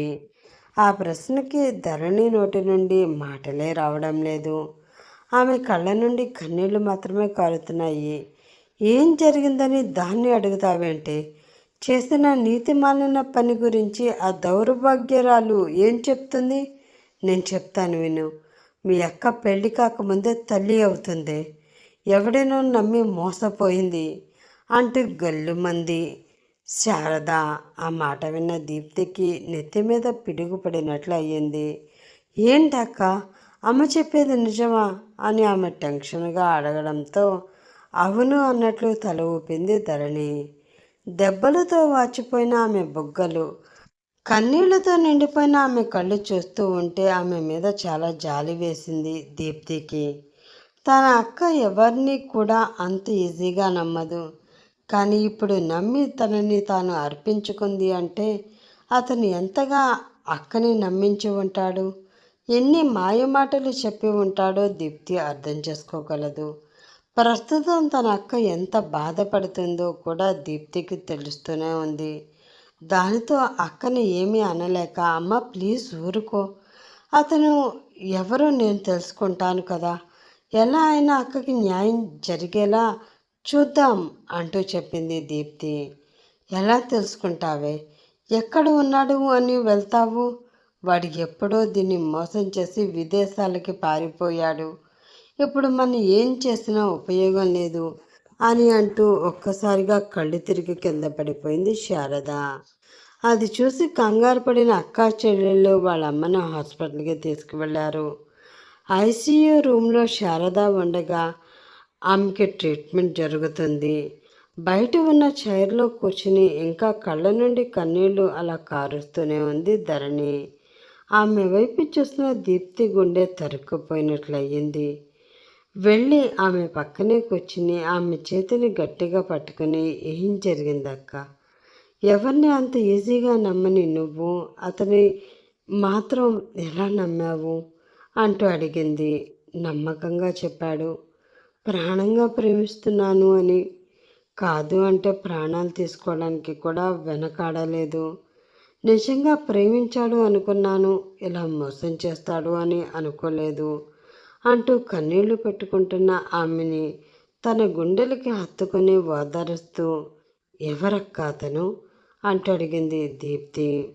మా కంపెనీ CEO అంటూ చెప్పింది ధరణి. ఆ మాటతో దీప్తి పిడికిలి కోపంతో బిగుసుకుంది. నువ్వు అమ్మని చూసుకుంటూ ఉండక్క, నేను ఇప్పుడే వస్తాను అని అంటూ అక్కడి నుంచి బయలుదేరింది ఆమె. ధరణి పిలుస్తున్నా కూడా ఆగలేదు. కూడా పడింది ధరణి. ఆమెని వదిలించుకుని మరీ ముందుకి అడుగులు వేసింది దీప్తి. అప్పుడే నర్స్ బయటికి వచ్చి, ఈ మందులు కావాలి, త్వరగా తీసుకురండి అని చెప్పడంతో ఏం చేయాలో అర్థం కాని ధరణికి ఇప్పుడు దీప్తి కూడా వెళ్ళడం కన్నా తల్లిని కాపాడుకోవడం ముఖ్యం అనిపించి ఆ స్లిప్ తీసుకుని మెడికల్ షాప్ వైపు వెళ్ళింది. ఆవేశంగా తన అక్క పనిచేస్తున్న కంపెనీకి వెళ్ళి సీఈఓని కలవాలి అని అడగడంతో ఆయన లేరు మేడం, USA వెళ్ళారు, ఇప్పుడప్పుడే రారు అన్న సమాధానం ఆమెకి వినిపించింది. వాళ్ళ ఫ్యామిలీలో ఎవరినైనా కలవాలి, అడ్రస్ చెప్పండి అని దీప్తి అడగడంతో ఆయనకి సంబంధించిన వాళ్ళు ఎవరు ప్రస్తుతం ఇండియాలో ఉండడం లేదు మేడం, USలోనే ఉంటున్నారు. వాళ్ళు ఇండియా తిరిగి రావడానికి కనీసం 2-3 సంవత్సరాలైనా పడుతుంది అక్కడి నుంచి ఈ కంపెనీకి సంబంధించిన వ్యవహారాలు చూసుకుంటాను అని మా CEO సార్ చెప్పారు అంటూ చెప్పారు వాళ్ళు. దాంతో ఏం చేయాలో తెలియని పరిస్థితుల్లో పడిపోయింది దీప్తి. నిస్సహాయంగా తిరిగి హాస్పిటల్ చేరుకుంది. అక్కడ తల్లి మరణ వార్త ఆమెని మరింతగా కుదిపేసింది. మీ అమ్మగారికి ఎప్పటి నుంచో హార్ట్ ప్రాబ్లం ఉంది. ఆ విషయం ఆమెకు తెలుసు. మరి మీకెందుకు చెప్పలేదో మాకైతే తెలీదు. చాలా రోజుల నుండి మా హాస్పిటల్లోనే ఆమె ట్రీట్మెంట్ తీసుకుంటున్నారు. వెంటనే ఆపరేషన్ చేయాలి అని కూడా ఆమెకి మేము ఆల్రెడీ చెప్పాము. కానీ ఆమె పట్టించుకోలేదు. ఇప్పుడు ఈ విధంగా ప్రాణాలను కోల్పోయారు అని డాక్టర్ చెప్పిన మాటలు ఆ అక్క చెల్లెళ్ళ మనసులోనే కుదిపేశాయి. తమ కోసం, తమ భవిష్యత్తు కోసం తమ తల్లి ఎంతగా తల్లడిల్లిపోయిందో, ఎంతగా కష్టపడి వాళ్ళని ఈ స్థాయికి తెచ్చిందో, వాళ్ళు సంతోషంగా ఉండడం కోసం తన అనారోగ్యాన్ని కూడా దాచిపెట్టింది అని తెలుస్తూ ఉంటే వాళ్ళ మనసులు విలవిల్లాడిపోతున్నాయి. చివరికి వాళ్ళ కోసమే తల్లి ప్రాణాలు విడిచిపెట్టిన వైనం అక్క చెల్లెలని బాగా కృంగతీసింది. తల్లి మరణానికి ఒక రకంగా నేనే కారణం అన్న ఆలోచన ధరణి మనసులో గట్టిగా పాతుకుపోయింది. దానితో ప్రాణమున్న శవంలో తయారయ్యింది. అయినా కూడా చెల్లెల గురించి ఆలోచించి తను పనిచేస్తున్న కంపెనీకి వెళ్ళలేక అక్కడ రిజైన్ చేసి వేరే చోట ఉద్యోగం వెతుక్కుంది. వద్దక్క, పర్వాలేదు, నేను మేనేజ్ చేసుకుంటాను. ఇప్పుడు ఈ కడుపుతో నువ్వు ఇంత కష్టపడవలసిన అవసరం ఏముంది అని చెప్పినా కూడా ధరణి వినలేదు. తనకు సాధ్యమైనంత వరకు చెల్లెలికి ఏ లోటు రాకుండా చూసుకుంది. అలాగే దీప్తి కూడా ఈ విషయాన్ని వదలలేదు. తన అక్కకి అన్యాయం చేసిన వాడి అంతు చూడాలి అని పంతం పట్టుకుని కూర్చుంది. అనుకున్నట్లుగానే చదువు పూర్తి చేసి చాలా కష్టపడి అదే కంపెనీలో ఉద్యోగం సంపాదించింది. చెల్లెలు ఉద్యోగం చేస్తుందని తెలుసు, కానీ ఏ కంపెనీ అన్నది ధరణికి తెలీదు. తనకి పుట్టిన కొడుకుని చూసుకోవడంలో చాలా బిజీగా ఉన్న ఆమెకి చెల్లెలు చేదోడు వాదోడుగా మారడంతో కొంచెం ప్రశాంతత వచ్చినట్లు అయ్యింది. వాళ్ళిద్దరూ ఆ బాబుని ప్రాణంగా పెంచుకుంటూ ఉన్నారు. దీప్తి మాత్రం USA నుండి తన అక్కని మోసం చేసిన వాడి రాక కోసం ఆతృతగా ఎదురు చూస్తూ ఉంది. ఆమె అనుకున్నట్లుగానే కొన్నాళ్ళకి వికాస్ ఇండియా వచ్చాడు. ఆ కంపెనీకి CEO అయ్యాడు. మేనేజర్కి లంచం ఇచ్చి మరీ అతని పర్సనల్ అసిస్టెంట్గా మారింది దీప్తి. అప్పటి నుంచి అతని మీద పగ సాధించాలని ప్రతిసారి ప్రయత్నిస్తూనే ఉంది. ఎలా అయితే వాళ్ళ అక్కని ప్రేమించినట్లు నాటకమాడి తనని పిచ్చిదాన్ని చేశాడో అలానే అతన్ని తన ప్రేమలో పడేసి పిచ్చివాడిని చేసి రోడ్డు మీద వదిలేయాలి అన్నది ఆమె ప్లాన్. కానీ ఎలాంటి ప్రేమలకి లొంగని వ్యక్తి వికాస్ అని తనకి కావాల్సింది సాధించుకోవడం కోసం ఏదైనా చేసే మనస్తత్వం అతనిది అని ఆమెకి మెల్లిమెల్లిగా అర్థమవుతున్న సమయంలోనే అతనికి పెళ్లి కుదరడం, ఆ టైంలో ఏం చేయాలో తెలియక అతన్ని సాధించడం కోసం నన్ను మోసం చేశాడు అని చెప్పి కళ్యాణ మండపానికి వెళ్ళి ఆమె నాటకం ఆడడం, అతన్ని పెళ్లి చేసుకోవడం వెంటనే జరిగిపోయాయి. ఇప్పుడు అతన్ని నాశనం చేయడానికి కోసం వచ్చి తన జీవితం నాశనం చేసుకుంటున్నా అన్న ఆలోచనలో కొట్టుమిట్టలాడుతూ ఉంది ఆమె. ఆ ఆలోచనల్లోనే మెల్లిగా కళ్ళు మూతలు పడ్డాయి. డోర్ మీద ఎవరో దబాదబా కొడుతూ ఉండడంతో మెలకువ వచ్చిన ఆమె కళ్ళు తెరిచి చూసేసరికి బెడ్పై హాయిగా నిద్రపోతూ కనిపించాడు వికాస్. చెత్త వెధవ, అలా నిద్రపోయి చావకపోతే ఎవరో డోర్ కొడుతున్నారు, వెళ్ళి డోర్ తీసి చూసి చావచ్చు కదా అని తిట్టుకుంటూ వెళ్ళి డోర్ ఓపెన్ చేసింది. మేడం, మిమ్మల్ని త్వరగా రెడీ అయ్యి కిందకి రమ్మంటున్నారు అమ్మగారు అంటూ చెప్పింది పని మనిషి విద్య. సరే అని దీప్తి చెప్పడంతో ఆమెకి బట్టలిచ్చి వెళ్ళిపోయింది విద్య. వాటి వైపు అసహనంగా చూస్తూ, పర్వాలేదు, ఇంటికి వచ్చిన కొత్త మనిషి అవసరాలని బాగానే అర్థం చేసుకుంటున్నారు అని అనుకుంటూ వాష్రూమ్లోకి వెళ్ళి ఫ్రెష్ అయి కిందకి వచ్చిన ఆమెని చూసి, వచ్చావా, ఇదిగో కాఫీ అంటూ కాఫీ కప్ ఆమె చేతిలో పెట్టింది రాధిక. అది చూడగానే కొంచెం రిలాక్స్డ్గా ఫీలింగ్ రావడంతో, థ్యాంక్ యూ అండి అని అంటూ ఆ కాఫీ తాగబోయింది దీప్తి. అది చూసి, అయ్యో, కాఫీ నీకు కాదు, మీ ఆయనకి. వాడికి పొద్దున్నే బెడ్ కాఫీ వాసన ముక్కుకి తాగలనిదే మెలకువ రాదు, తీసుకువెళ్ళి వాడికి ఇచ్చేయి అని చెప్పింది రాధిక. దానితో వచ్చిన ఉత్సాహం అంతా నీరు కారిపోగా ఒక్కసారిగా నీరసం వచ్చేసింది.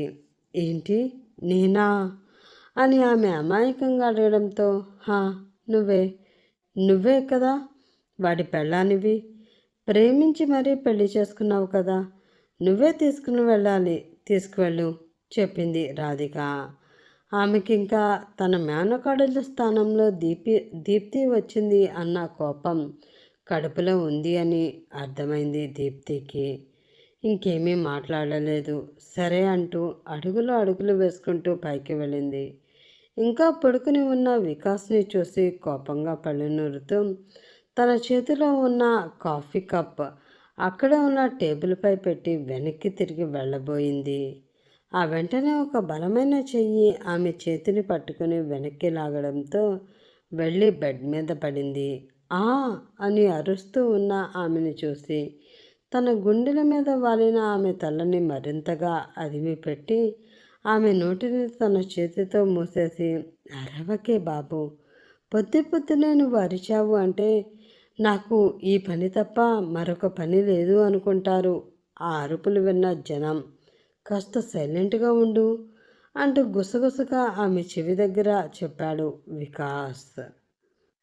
దానితో కళ్ళెత్తి అతని వైపు కోపంగా చూసింది ఆమె.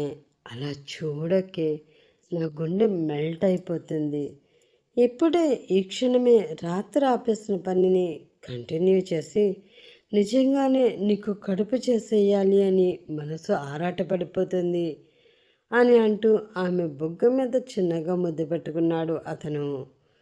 ఆ స్పర్శతో ఉక్రోషంగా చూస్తూ అతని నోరు మూయడంతో మాట్లాడి అరిచే వీలు లేకపోవడంతో తన చేతితో ఆ బుగ్గ మీద గట్టిగా తుడుచుకుంది ఆమె. అది చూసిన అతనికి కోపం రావడంతో, ముద్దు పెడితే తుడుచుకుంటున్నావు, ఓకే, మరి ముద్ర వేస్తే ఏం చేస్తావు అంటూ అడిగాడు అతను. ఆ మాటకి అర్థం ఏంటని ఆమె ఆలోచించేలోపే ఆమె బుగ్గ పట్టుకుని గట్టిగా కొరికేసి తన పంటి ఘాట్లను ఆ బుగ్గ మీద పడేలా చేశాడు. ఈసారి ఆ అని అరిచే వీలు కూడా లేకపోవడంతో అతను అలా కొరకడంతో కళ్ళల్లో నీళ్లు తిరిగిపోగా అతని వైపే కోపంగా చూస్తూ ఉంది ఆమె. ఆ చూపు చూసి చిన్నగా నవ్వుకుంటూ, ఇంతకు మించి ఏమీ చేయలేవు కానీ ఆఫీస్కి లేట్ అవుతుంది, త్వరగా రెడీ అవ్వు అంటూ చెప్పాడు అతను. ఆ మాటతో దీప్తికి కొంచెం రిలాక్స్డ్గా అనిపించింది. ఎక్కడ తనని ఇంట్లో బంధిస్తాడో అలా బంధిస్తే తన అక్కని కలవడం వీలు కాదు అని అనుకుంటున్న ఆమెకి అతను ఆఫీస్కి వెళదామనేసరికి ఎలా అయినా సరే అక్కడ నుంచి ఎస్కేప్ అయ్యి అక్కని కలవాలి అన్న ఆలోచన బ్రెయిన్లో మెదలడంతో అప్పటి వరకు అతను చేసిన పనిని మర్చిపోయి పైకి లేవడానికి ప్రయత్నించింది. కానీ అప్పటికి కూడా అతని చేతులు తనని బంధించి ఉండడంతో దీనంగా అతని వైపు చూసింది.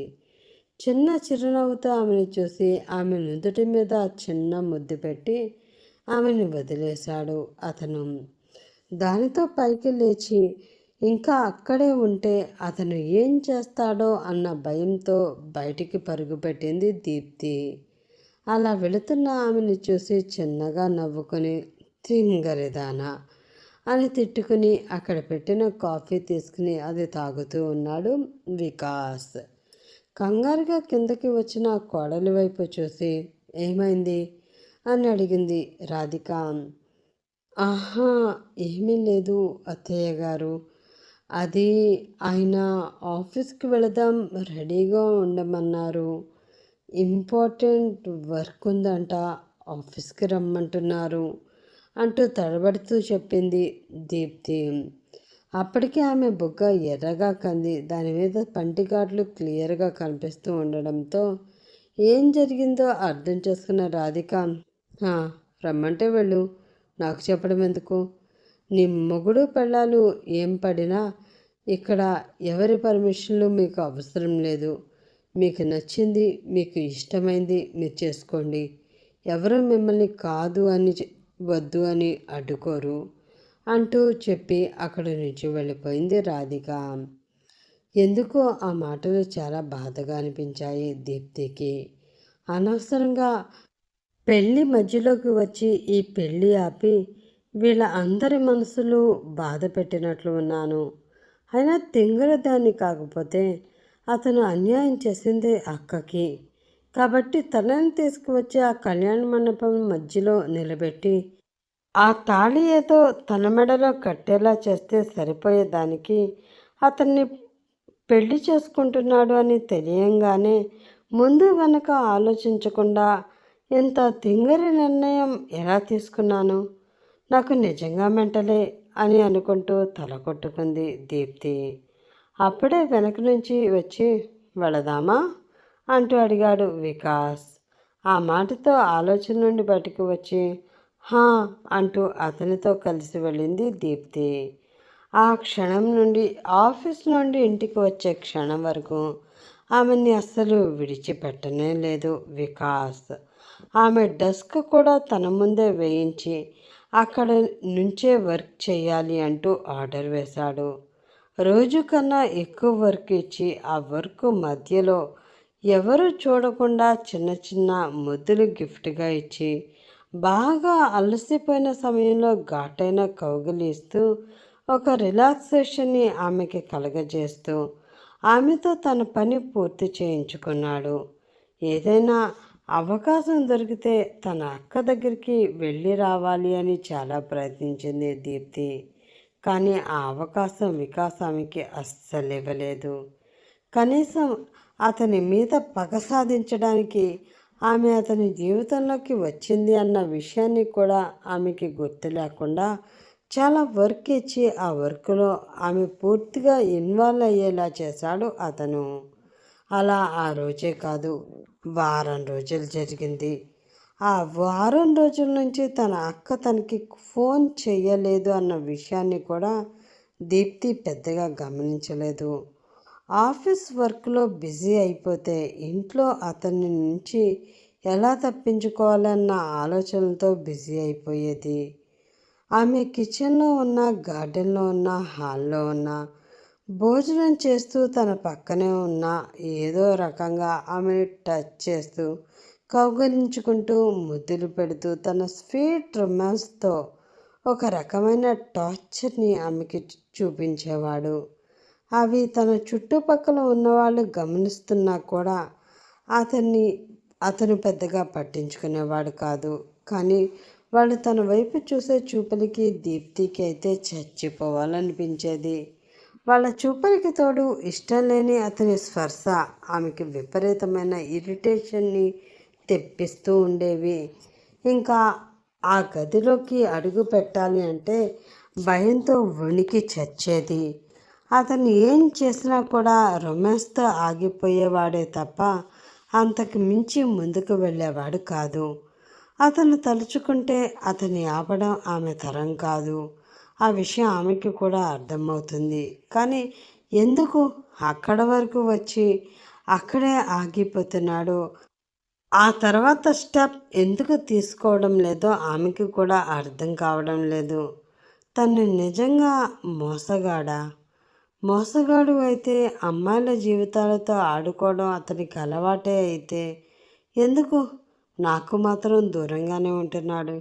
నన్నెందుకు సొంతం చేసుకోవాలని ప్రయత్నించడం లేదు? రోజుకో రకంగా అతను కొత్తగా ఆమెకి కనిపిస్తున్నాడు. అతని ప్రవర్తన, ఎదుటి వాళ్ళతో అతను ప్రవర్తించే తీరు దగ్గరుండి చూస్తూ ఉంటున్న ఆమెకి అతను తన అక్క జీవితంతో ఆడుకున్నాడు అంటే నమ్మబుద్ధి కావడం లేదు. నేను ఏమైనా తప్పుగా అర్థం చేసుకుంటున్నానా అన్న ఆలోచనలో ఉన్న ఆమె దగ్గరికి అతను వస్తూ ఉన్నా కూడా అతన్ని ఆమె దూరం తొయ్యడం లేదు. ఇష్టంగా అతను పెడుతున్న ముద్దులో ఒక రకమైన సుఖం ఆమె మనసు పొందుతూ ఉంది.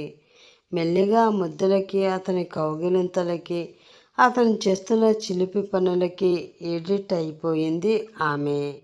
కానీ ఆమె మనసులో ఒక రకమైన సంఘర్షణ, తను తప్పు చేశానేమో అన్న ఫీలింగ్ గట్టిగా ఉంది. ఆ టైంలోనే తన అక్క తనకి ఫోన్ చేయలేదు అన్న విషయం కూడా ఆమెకి గుర్తు రావడంతో కంగారుగా తన ఫోన్ తీసుకుని తన అక్కకి కాల్ చేసింది. ఆ ఫోన్ ధరణి లిఫ్ట్ చేయలేదు.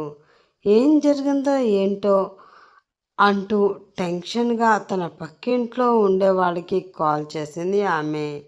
మీ అక్కని ఎవరో తీసుకువెళ్ళారమ్మా, తను రాను అని ఎంతగా చెప్తున్నా కూడా వినిపించుకోకుండా బలవంతంగా ఇక్కడి నుంచి లాక్కొని వెళ్ళిపోయారు. ఆపడానికి మేము ప్రయత్నించాము, కానీ వాళ్ళు చాలా గొప్పవాళ్ళలా ఉన్నారు. మమ్మల్ని బెదిరించి మరీ తనని తీసుకుని వెళ్ళిపోయారు అంటూ చెప్పింది ఆ పక్కింటి ఆవిడ. దానితో షాక్ అయిన దీప్తికి వచ్చిన మొదటి అనుమానం వికాస్పై. తను తన అక్కని మాయం చేసి ఉంటాడు. తను ఏం చేస్తాడు? చంపేశాడా అన్న ఆలోచన రావడంతో ఆమె ఆలోచనల్ని భరించలేక కంగారుగా కిందకి వెళుతూ ఉంది. హాల్లో కూర్చుని తండ్రితో బిజినెస్ వ్యవహారాలు మాట్లాడుతున్న వికాస్ ముందుకు వెళ్ళి నిలబడింది దీప్తి. ఆమెను చూసి ఏంటి అంటూ అడిగాడు వికాస్. మా అక్కని ఏం చేశావు? కోపంగా అడిగింది దీప్తి. ఏం మాట్లాడుతున్నావు నువ్వు? మీ అక్క ఏంటి, తనని నేనేదో చేయడం ఏమిటి? పిచ్చిగాని పట్టిందా అంటూ అడిగాడు వికాస్. పిచ్చి నాకు కాదురా, నీకు పట్టింది. అందుకే ప్రేమ పేరుతో మా అక్కని ట్రాప్ చేసి తనని తల్లిని చేసి దూరంగా పారిపోయావు. ఇప్పుడు తను తన బిడ్డ నీ జీవితానికి ఎక్కడ అడ్డు వస్తారా అన్న భయంతో తనని ఏదో చేశావు. మర్యాదగా చెప్పు, మా అక్కని ఏం చేశావు అంటూ అతన్ని కాలర్ పట్టుకుని నిలదీస్తూ ఉంది దీప్తి. ఆమె వైపు చాలా కూల్గా చూస్తూ, నీకు అక్క ఉందా? కానీ నీకు ఎవరు లేరు, నేను అనాథని అంటూ చెప్పావు కదా. నేను మోసం చేసి పెళ్ళి కాకుండా నీతో కాపురం చేశాను అని అప్పుడు చెప్పావు. ఇప్పుడేమో మీ అక్కని తల్లిని చేశాను అని చెప్తున్నావు. అసలు ఇందులో ఏది నిజం అంటూ అడిగాడు అతను. అక్కడ ఉన్న రాధిక, మూర్తి కూడా వాళ్ళ మాటలు వింటూ ఉన్నారు. వాళ్ళకి ఏమీ అర్థం కావడం లేదు. అసలు ఏం జరుగుతుంది వికాస్? ఏంటి ఇదంతా అని కోపంగా అడిగింది రాధిక. అదే నాకు అర్థం కావడం లేదమ్మా. తను ఏం చేస్తుందో, ఎందుకు చేస్తుందో ఏమీ తెలియడం లేదు అని వికాస్ అనడంతో, ఏమీ తెలియనట్లు నాటకాలాడొద్దు. నీకు మా అక్క తెలీదు? తనని ప్రేమించాను అని చెప్పి తనతో నువ్వు తిరగలేదు. తనకి కడుపు చేసి తనని వదిలేసి యుఎస్ఏ పారిపోలేదు అంటూ నిలదీసింది దీప్తి. ఆ మాటలతో చాలా కోపం వచ్చింది రాధికకి. వెళ్ళి ఆమె భుజం పట్టుకుని ఆమెని తన వైపుకు తిప్పుకొని చాచిపెట్టి ఆమె చెంప మీద గట్టిగా కొట్టి, పిచ్చి పిచ్చిగా ఉందా నీకు? గంటకు ఒక మాట మాట్లాడుతున్నావేంటి? నిన్ను మోసం చేశాడు, న్యాయం చేయండి అంటూ మా కాళ్ళు పట్టుకుని ఏడుస్తేనే కదా వాడితో నీ పెళ్లి చేశాము. ఇప్పుడు మీ అక్కని మోసం చేశాడు అంటావేంటి అని ఆమె అడగడంతో, మీ అబ్బాయి నన్ను ఏమీ మోసం చేయలేదు. అసలు మోసం జరిగింది నాకు కాదు, మా అక్కకి. అన్యాయం అయిపోయింది మా అక్క జీవితం అంటూ జరిగింది మొత్తం చెప్పింది దీప్తి. కేవలం మా అక్కకి న్యాయం చేయడం కోసమే నేను మీ కంపెనీలో అడుగు పెట్టాను. కానీ సడన్గా మీ అబ్బాయికి పెళ్ళి అంటే ఏం చేయాలో అర్థం కాలేదు. అందుకే ఆ పెళ్ళిలోకి వచ్చి అంత హంగామా చేసి తను నన్ను పెళ్లి చేసుకునేలాగా చేశాను.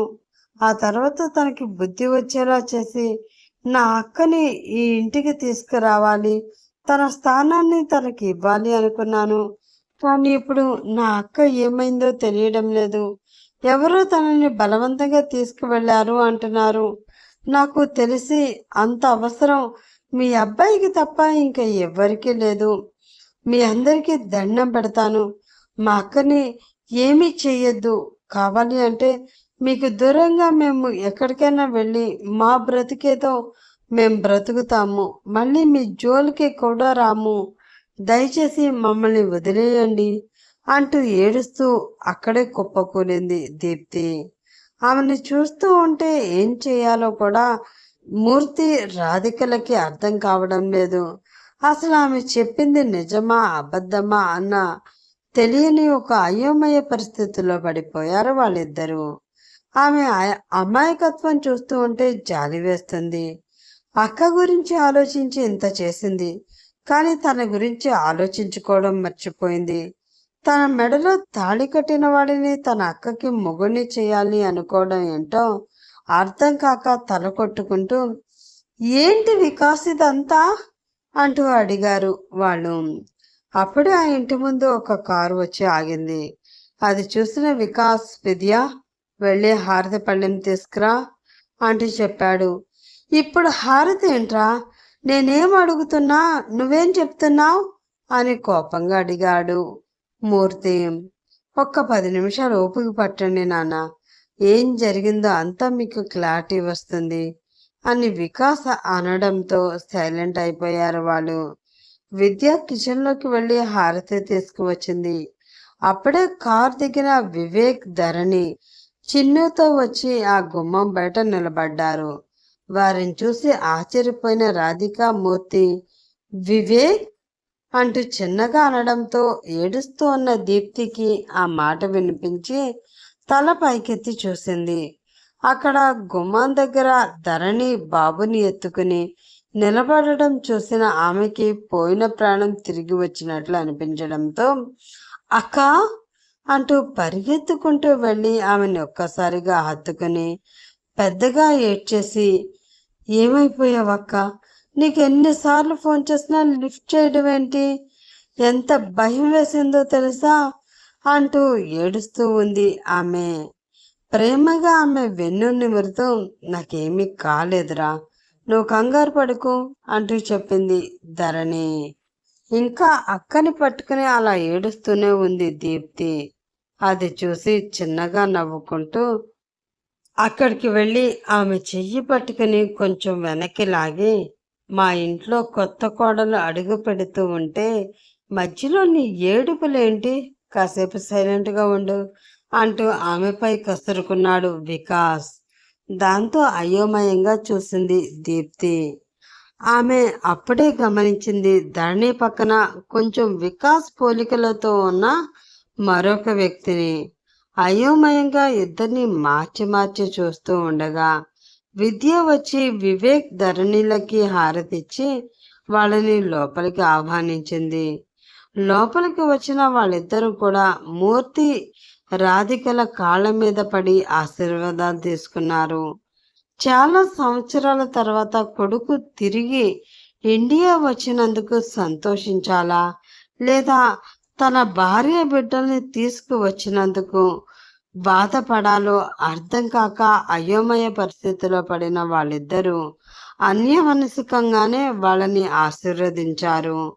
అసలు ఏం జరుగుతుందిరా ఇక్కడ అని రాధిక అయోమయంగా అడగడంతో, అమ్మా తను ధరణి, మన కంపెనీలో ఇది వరకు అన్నయ్య దగ్గర పనిచేసింది. ఆ టైంలోనే వాళ్ళిద్దరూ ప్రేమించుకున్నారు. అనుకోని పరిస్థితుల్లో ఒకటయ్యారు.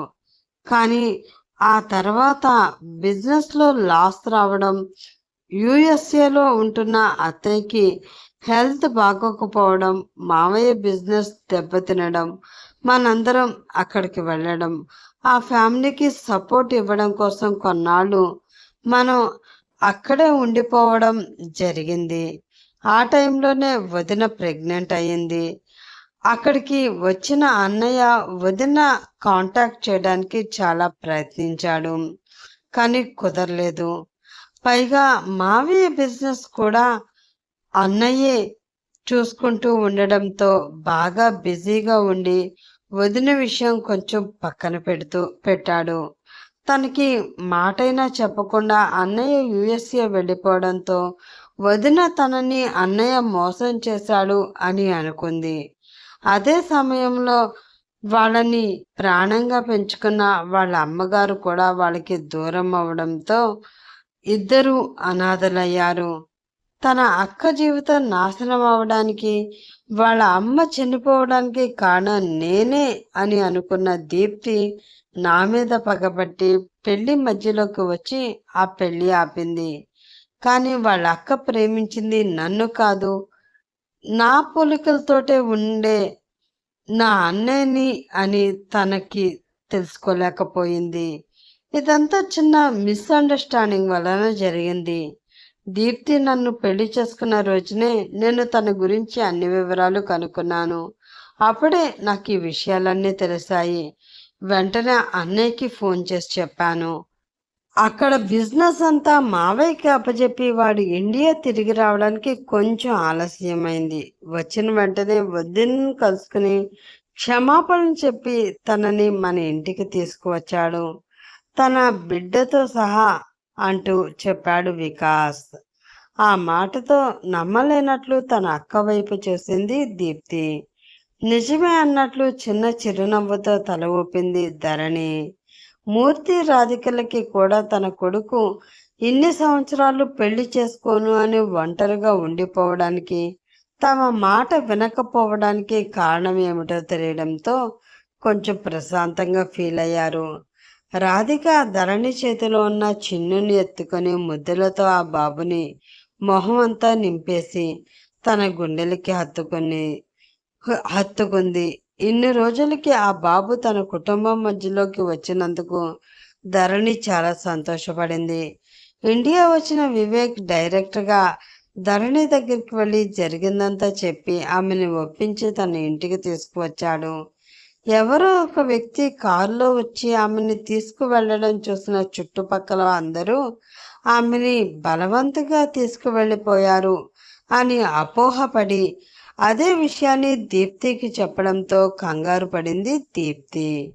తన అక్క జీవితం నాశనం చేసింది వికాస్ అని అనుకుని అతని జీవితాన్ని నాశనం చేయడానికి వచ్చిన దీప్తికి ఇప్పుడు వాళ్ళ ముందు తల ఎలా ఎత్తుకోవాలో తెలియడం లేదు. అందరి మధ్యలోకి వెళ్ళి చేతులు జోడించి నన్ను క్షమించండి, నిజానిజాలు తెలుసుకోకుండా మీ అందరి మనసుల్ని బాధ పెట్టాను, మీ అందరినీ చాలా కష్టపెట్టాను అంటూ కన్నీళ్లతో చెప్పింది ఆమె. ఆమెని చూస్తూ ఉంటే చాలా జాలిగా అనిపించింది అందరికీ కూడా.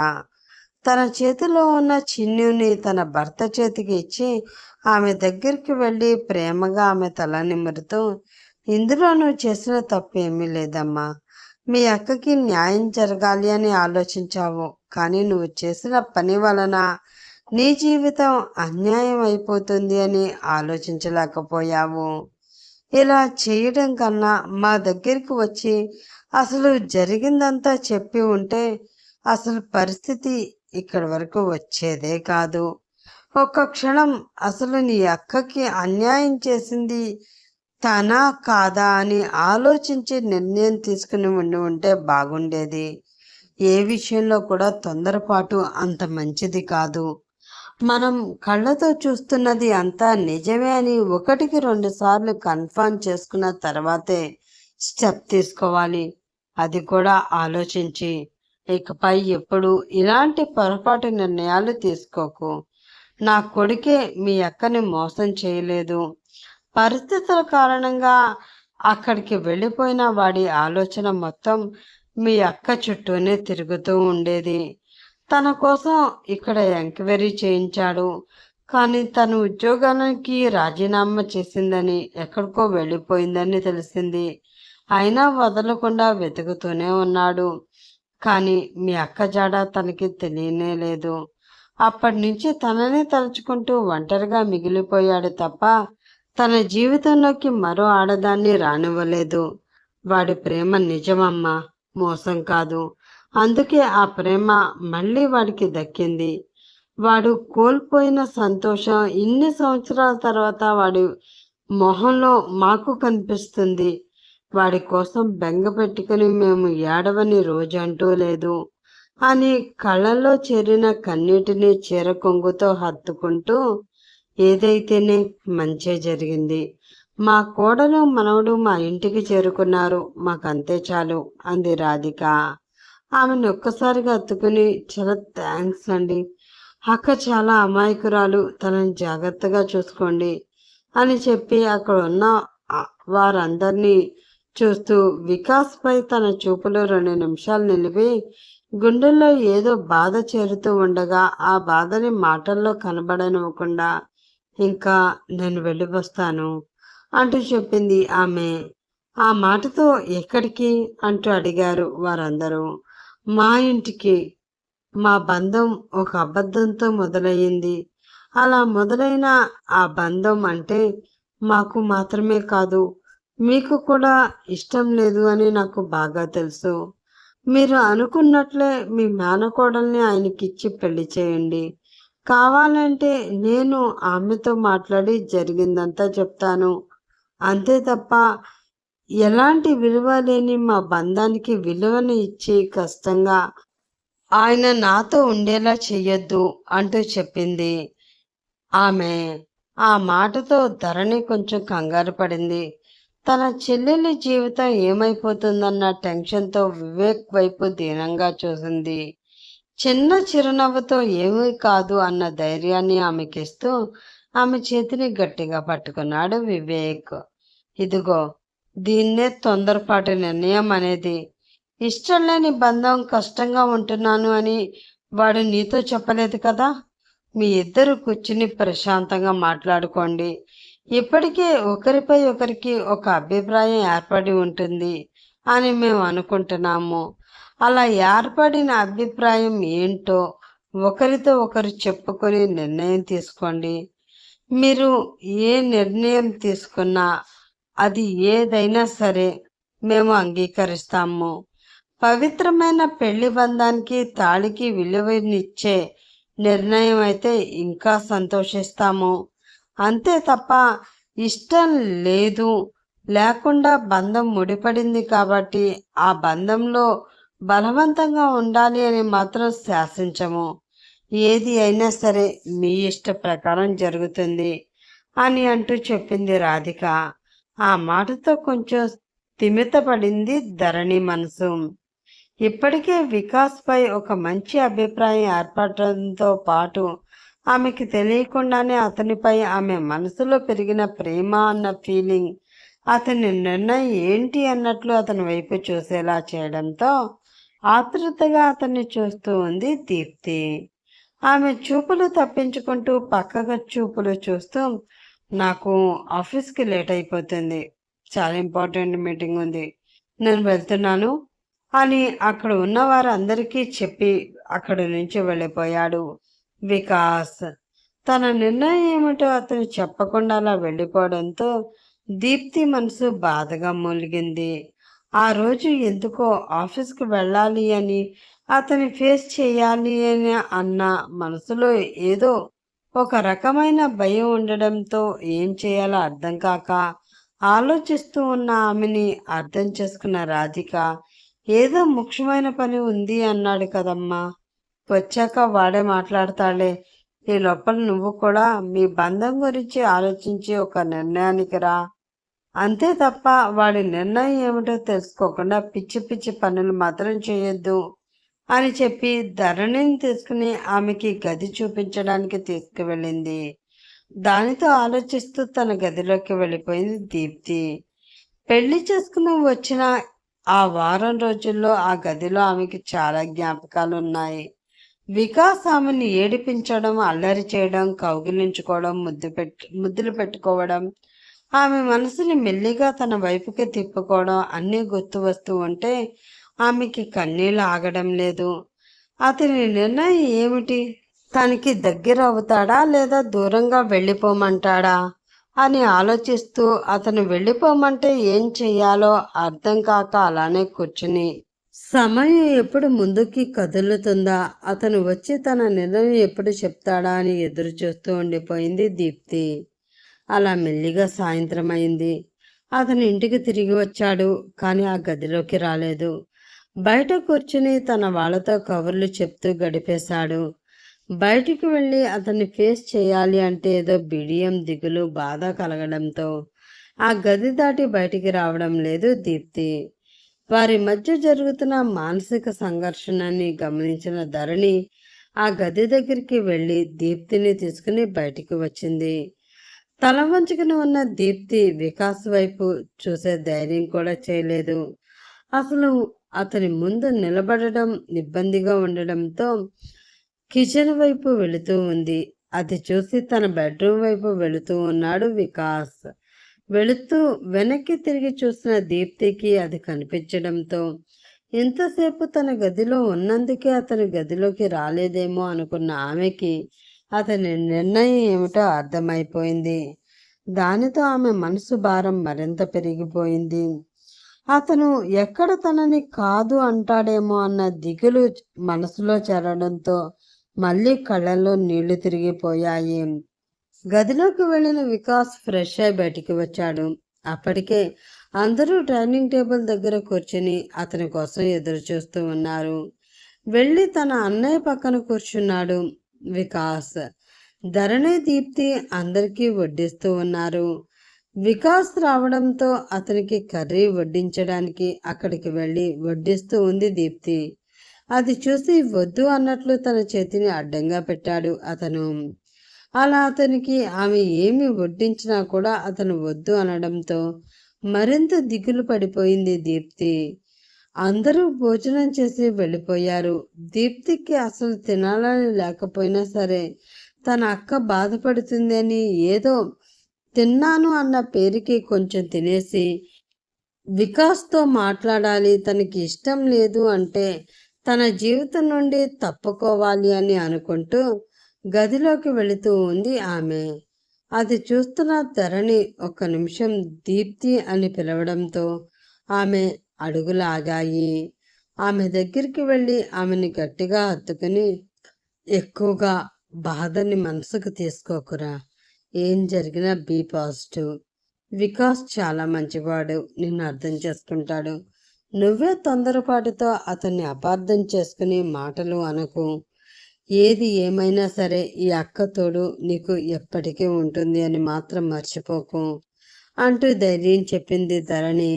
సరే అక్క అంటూ ధైర్యం చేసి ఆ గదిలో అడుగుపెట్టింది దీప్తి.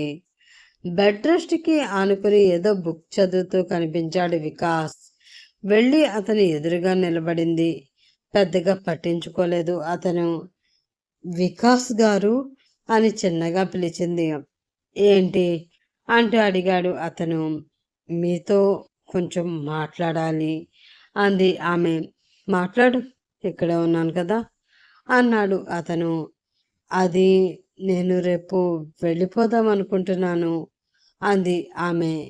ఎక్కడికి అడిగాడు అతను. మా ఇంటికి అంది ఆమె. ఎందుకు అన్నాడు అతను. సమాధానం ఏం చెప్పాలో తెలియక తల వంచుకుంది ఆమె. చాలాసేపు ఆమె సమాధానం కోసం ఎదురు చూశాడు. ఎంతకీ ఆమె సమాధానం చెప్పకపోవడంతో చదువుతున్న బుక్ క్లోజ్ చేసి పైకి లేచి నిలబడి సూటిగా ఆమె వైపు చూస్తూ, అసలు నువ్వు ఎందుకు నా జీవితంలోకి వచ్చావు అంటూ అడిగాడు అతను. ఆ మాటకి దుఃఖం ముంచుకు రావడంతో ఐఎమ్ సో సారీ అండి, ఏదో చిన్న అపార్థం వలన అని ఆమె అనడంతో, అంటే నా జీవితంలోకి రావడం నీ ఇష్టమే, పోవడమో నీ ఇష్టమేనా? అలానే అనుకుంటున్నావా? ఒకరి చేత తాళి కట్టించుకుని ఒక బంధంలో అడుగు పెట్టడం అంటే నీకు అంత ఈజీగా అనిపిస్తుందా? కానీ నేను అంత ఈజీగా తీసుకోను. ఎవరికైనా ఏ విషయమైనా ఒక కమిట్మెంట్ ఇచ్చాను అంటే లైఫ్ లాంగ్ దానికే కట్టుబడి ఉంటాను తప్ప మధ్యలో వదిలేసే క్యారెక్టర్ నాది కాదు అంటూ సీరియస్గా చెప్పాడు అతను. ఆ మాట సరిగ్గా అర్థం కాకపోవడంతో అతను వైపు అయోమయంగా చూసింది ఆమె. ఆమె వైపు ఒక్క క్షణం తీక్షణంగా చూసి ఆమె నడుము పట్టుకుని ఆమెని తన మీదకి లాక్కుని ఆమె పెదవులని తన పెదవులతో లాక్ చేశాడు. అతను ఒక్క క్షణం షాక్ అయిన ఆమె మరుక్షణమే ఆ షాక్ నుండి తేరుకుని అతని మెడ చుట్టూ తన చేతులు వేసింది. సంతోషంతో ఆమె కళ్ళలో నీళ్లు తిరుగుతూ ఉన్నాయి. ప్రేమగా అతని పెడుతున్న ఆ ముద్దులోని మాధుర్యాన్ని మనసారా ఆస్వాదిస్తూ తన మనసులో అప్పటి వరకు పడిన బాధని వేదనని మర్చిపోతూ ఉంది ఆమె.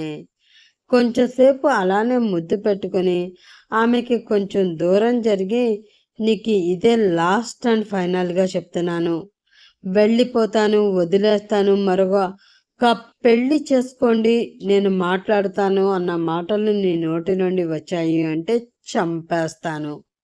ఈ తాళి ఎప్పుడైతే నీ మెడలో పడిందో అప్పటి నుంచి మన ఇద్దరం భార్యాభర్తలం. చివరి శ్వాస వరకు ఇద్దరం కలిసే ఉండాలి తప్ప మధ్యలో విడిపోయే ప్రసక్తే లేదు. అలాంటి ఆలోచన కూడా ఎప్పుడు చేయకు, అర్థమైందా అంటూ చెప్పాడు అతను. అప్పటికే ఆమె కళ్ళు పూర్తిగా కన్నీళ్లతో తడిచిపోవడంతో ఆ కన్నీళ్లు ఆమె చెంపల మీదుగా జారిపోతూ ఉన్నాయి. అర్థమైంది అన్నట్లు తల ఊపింది ఆమె. దానితో ఆమెను మరింత గట్టిగా హత్తుకుని తన ముద్దులతో ఆమెను ముంచెత్తుతూ ఉన్నాడు అతను.